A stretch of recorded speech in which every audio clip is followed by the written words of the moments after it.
Hello to everyone. Itong video na po pala guys, ito ay last night lamang, o di ba? Ayan, pumasok po kami sa Bliss Restaurant located po sa Sulimanyang. Sa pintuan pa lang pala guys, may mag-assist na sa inyo na 2 staff. And then pagpasok may waiter na rin nag-aantay kung saan kayo dapat papaupuin. Marami po pala kami kaya pinagdikit po niya yung 2 table na yan. Yan po pala yung kanilang singer, isang lalaki at saka 2 babae. So nagpapahinga po yung 2 kaya siya muna ang kumanta. Ayan na guys, binigyan na po kami pala ng menu para makapili kami kung anong gusto naming kainin. Kasi gutom na kami. Galing pa kami ng trabaho. Ayan mga nakikita nyo lahat guys. Yung mga staff pala nila dyan, mga Pilipino. Yung customer nila, mga Pilipino din. Nung dumating kami dyan, mga 11, wala pa masyadong customer.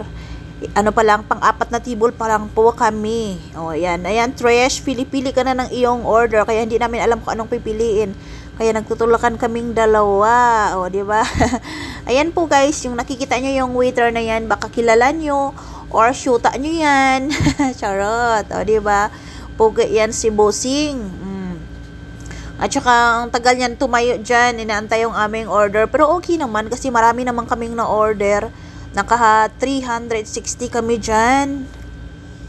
Solve kami sa pagkain kasi masarap yung pagkain nila. Meron silang bilao. Maraming choices, pipiliin mo lang. Pero syempre, yung pagkain nila, mahal. Pero okay naman. Swak naman sa, sa lasa kahit mahal. Ayan ang sabi ng aming bibi. Gusto daw niya ng mojito. Kaya ayan, syempre, diba? Bibigay kung anong gusto.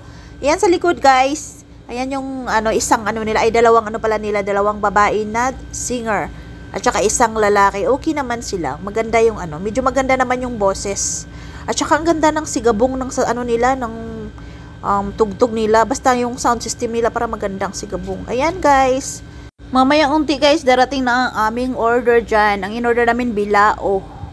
And then mayroon sabaw, hindi ko alam kung anong pangalan. Ay nagkukulitan pa kami ni Mistress dyan Kasi sabi niya, sahod ko daw, hindi ko naman talaga sahod, di ba?